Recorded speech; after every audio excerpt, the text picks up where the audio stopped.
దాదాపు ఈ రోజుతో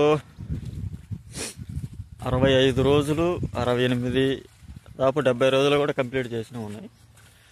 ఏంటంటే మినుము వేసి దాదాపు ఇప్పటికీ 60-70 రోజులు అవుతుంది. 70 రోజుల పంట కాబట్టి మినుము ఏదైనా 3 నెలల పంట.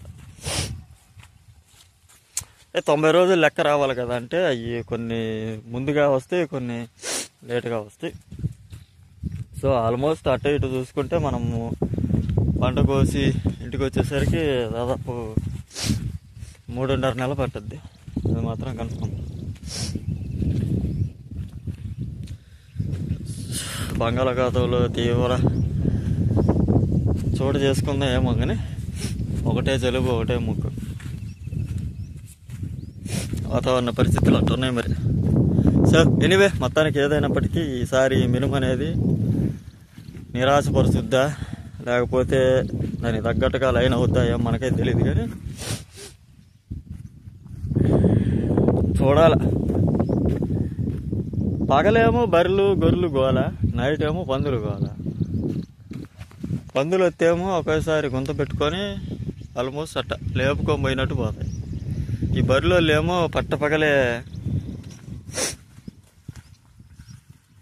కాసుకున్నారు, కానీ సేలో వేయకుండా ఉంటే చాలు. మరీ దారుణంగా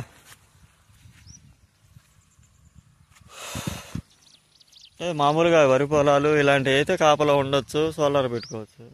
ఇది కూడా పెట్టచ్చు అనుకో, కానీ కుదరలా. కొన్ని సార్లు మనం అనుకున్న ఏం జరగవు కదా. పొలానికి ఎన్ని డబ్బులైనా పెట్టచ్చు, కానీ ఒక్కోసారి డబ్బులు ఖర్చు ఎక్కువ అవుతుంది. సో అందుకోసమని దానికి తగ్గట్టుగా రూపాయి పెట్టి 2 రూపాయలు తీసుకుని తట్టుకు ఉండాలి ఆ పొలం మీద. మరీ 10 రూపాయలు పెట్టి 2 రూపాయలు ఆశించే అంత కాదు, కానీ ఏ రైతు అటు చేయడు. కానీ మోస్ట్ డేంజరస్ డైనమిక్ ఏదైనా పని ఉందంటే అది వ్యవసాయం ఒకటే.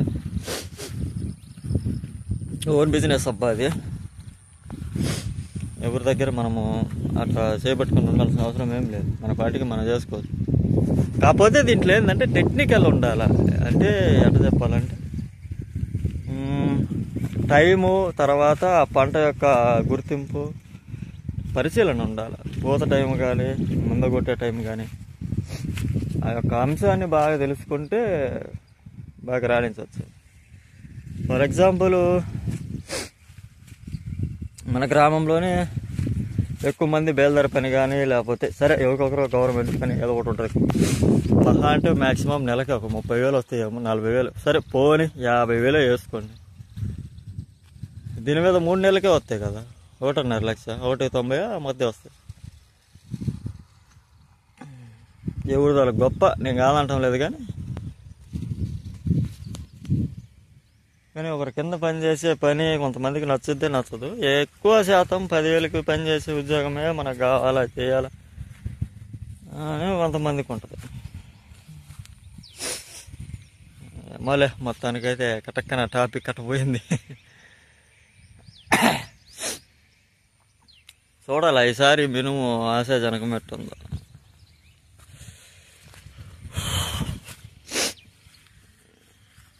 అనుకున్నట్టు రైతుల్ని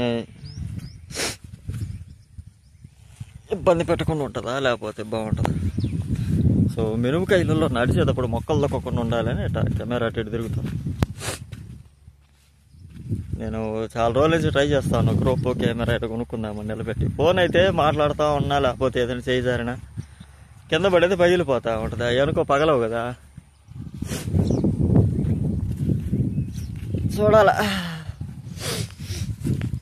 ఒక్కోసారి తోట మీద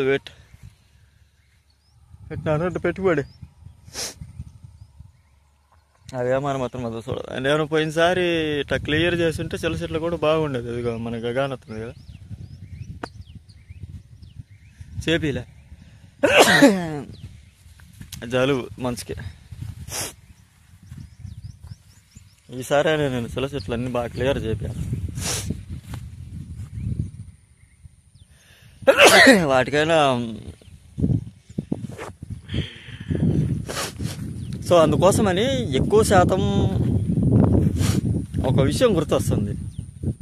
బ్యాక్ బెంచర్స్ లేకపోతే స్కూల్లో వెనకబోయే వాళ్ళు ఎందుకురా బాగా డెవలప్ అవుతారు, లేకపోతే వాళ్ళు ఎందుకు ఒక అంశం మీద ధైర్యంగా ఉంటారు అనే విషయం మనం ఇప్పుడు ప్రస్తావిద్దాం. వాళ్ళు అన్ని విషయాలలో ఆరితేరు ఉంటారు. ఈ ఆరితేరంటే దేంట్లో పెట్టుబడి నష్టపోయినా లాభపోయినా వాళ్ళకే వస్తుంది. ఫర్ ఎగ్జాంపుల్, బయలుదేరిపోయినా ఒక జాబ్కు పోతే 30 రోజులు పని చేస్తాము. సరే 5 రోజులు సెలవు తీసినా 25 రోజులు పోనీ 20 రోజులు పని చేస్తాము. నమ్మకంగా వాడు జీతం అనేది వేస్తాడు. సో వాడికి మనం పని చేస్తాం, మనం పని చేస్తాం. అదొక రొటేషన్ లాగా ఉంటుంది. ఇది అటు కాదు కదా, మనం ఖచ్చితంగా పని చేస్తూ ఉంటాము. సో లాభమైనా నష్టమైనా మనకే వస్తుంది. నష్టమైతే మనమేమో ఎప్పుడు ఏం చేసుకోం కదా, లాభం కింద మనం చేసుకోలేదు. అందుకోసం అని సో ఎంత హీనంగా చూసుకున్నా ఓన్ బిజినెస్ ఏనబ్బా. అందుకోసమని ఫర్ ఎగ్జాంపుల్ మనకి తెలిసిన వాళ్ళే ఇప్పుడు బాగా సాధించిన వాళ్ళే మనం బాగా గుర్తుపెట్టుకుంటాం. ఏం చేయాలి మనం ఏమైనా గుర్తుపెట్టుకుంటామా? వాళ్ళు చేయబట్టే ప్రయత్నించబట్టే కాబట్టి ట్రై చేసింది. ఇప్పుడు చదవని వాళ్ళు ఏదో ఒక ఐడియా చేసి బిజినెస్ చేసి బాగా సంపాదించండి అంటే దాని మీద చూసుకొని చేసుకొని పోతా. సో ఎక్కువ శాతం చదువు అనేది నాలెడ్జ్కి ఇవ్వడానికి కోసమే, కానీ అదేం ఇంపార్టెంట్ కాదని కొంతమంది పరిశీలకులు, నేనే అంత గొప్పని కాదు కానీ అవసరమా అనవసరమా అని చెప్పడానికి పరిశీలకుల దృష్ట్యా వాళ్ళు చెప్పుకొచ్చింది.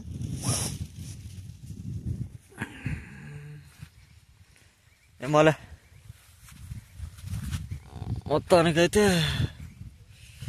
ఫర్ ఎగ్జాంపుల్ నా ఛానల్లో ఉంది. నెలకు చూసుకుంటే ఇంతకు ముందు ఇన్కమ్ అనేది దాదాపు 10-15 వేలు దాకా ఉండేది నెలకి. ఆ స్వయం బట్టి కొన్నిసార్లు వీడియోలు పెట్టక వ్యూస్ రేట్ తగ్గిపోయింది, కానీ లేకపోతే బాగుండేది. కెమెరా కొనుక్కొని బాగానే చేసుకుంటా ఉన్నా కానీ నెగ్లిజెన్సీ. సో బిజినెస్ అనేది మనం ఒక దాని మీద పెట్టి లాభం తీసుకొని చేసే విధంగా ఉంటుంది. సో బానిసత్వం ఉద్యోగం అనేది వాడి కోసం మనం కష్టపడి పనిచేసి లాభాన్ని వాడే తీసుకుంటాడు, జీతం అనేది మనకి ఇచ్చే సైలెంట్గా వెళ్ళిపోతాడు. సో దానికనేది మనం ఆశపడ్డము అంటే దానికి కొద్దిగా అలవాటు పడ్డాము. అదొక పోయినాము 4 రోజులు పని చేసినాము, జీతం తీసుకున్నాము అనుకున్నాము. సో ఏదైనప్పటికీ ఎనీవే ఎవరికి ఏది ఇష్టమో అలాగే తెలియాలా. సో మంచి జలుబు వల్ల వాక్ చేయలేకపోతున్నా. బై.